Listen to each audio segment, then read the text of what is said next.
रूस और यूक्रेन के बाद अब जंग का एक नया मोर्चा खुलता दिख रहा है। रूस और यूक्रेन के बाद अब इजराइल और फिलिस्तीन में भी युद्ध हो सकता है। 2 दिनों से दोनों देशों के बीच जिस तरह के हालात बने हुए हैं उसने इस बात का डर बढ़ा दिया है और जल्द ही इजराइल और फिलिस्तीन भी जंग के मैदान में उतर सकते हैं, क्योंकि इजराइल ने एक दिन पहले वेस्ट बैंक पर हमले के बाद अब गाजा पट्टी पर भी बम बरसा दिए।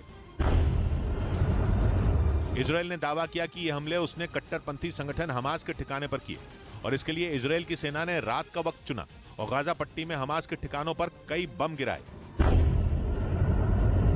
इन ताबड़तोड़ हवाई हमलों ने गाजा के लोगों की नींद उड़ा दी।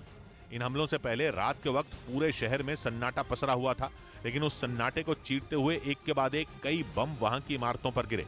इजराइल की सेना ने हमास के ठिकानों पर किए गए हवाई हमले का एक वीडियो भी जारी किया, जिसमें एक के बाद एक कई धमाके होते दिखाई दिए और उन धमाकों में कई इमारतों के परखचे भी उड़ते नजर आए। इजराइल ने दावा किया कि उसने गाजा पट्टी में हमास के एक ऐसे अंडरग्राउंड ठिकाने को निशाना बनाया जहां रॉकेट बनाए जाते थे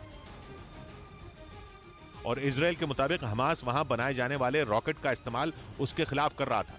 इसी वजह से उसने हमास के ठिकाने पर बम बरसाए। इससे पहले इजराइल ने यह भी दावा किया था कि हमास की तरफ से उसके शहरों पर रॉकेट दागे गए। इजराइल ने इसका एक वीडियो भी जारी किया, जिसमें उसके एक इलाके में धमाके सुनाई दिए। इजराइल के मुताबिक ये धमाके हमास के रॉकेटों को ढेर करने से हुए, क्योंकि जैसे ही हमास की तरफ से दागे गए रॉकेट दिखाई दिए, शहर में हमले से अलर्ट करने के सायरन बजने लगे। इजराइल ने दावा किया कि उसके आयरन डोम डिफेंस सिस्टम ने सभी रॉकेट मार गिराए और इसी के बाद इजराइल ने गाजा पट्टी में हमास के ठिकाने पर हमला बोल दिया, जबकि एक रोज पहले ही इजराइल के कब्जे वाले वेस्ट बैंक से भी भारी गोलीबारी की खबरें आई थी, जिसके बाद फिलिस्तीन ने दावा किया कि इजराइल की सेना की गोलीबारी में उसके 9 नागरिकों की मौत हो गई। बताया गया इजराइल की सेना ने वेस्ट बैंक में कुछ जगहों पर छापे मारे। इसका एक वीडियो भी सामने आया, जिसमें इजराइल के सैनिक वहां कई मकानों में तलाशी लेते दिखाई दिए। जानकारी के मुताबिक उनके छापे का विरोध करने के लिए बड़ी संख्या में लोग सड़कों पर उतर आए और पथराव करने लगे, जिसके बाद भीड़ से निपटने के लिए इजराइल की सेना ने फायरिंग कर दी। फिलिस्तीन ने आरोप लगाया कि इजराइल ने एक 60 साल की महिला समेत उसके 9 निर्दोष नागरिकों को निशाना बनाया, जिसके बाद पूरा फिलिस्तीन उबल पड़ा। गुस्से की आग में जल रहे फिलिस्तीन ने अपने नागरिकों की मौत का बदला लेने का ऐलान कर दिया। इसके साथ ही कट्टरपंथी संगठन हमास ने भी धमकी दे दी कि इजराइल को कीमत चुकानी होगी,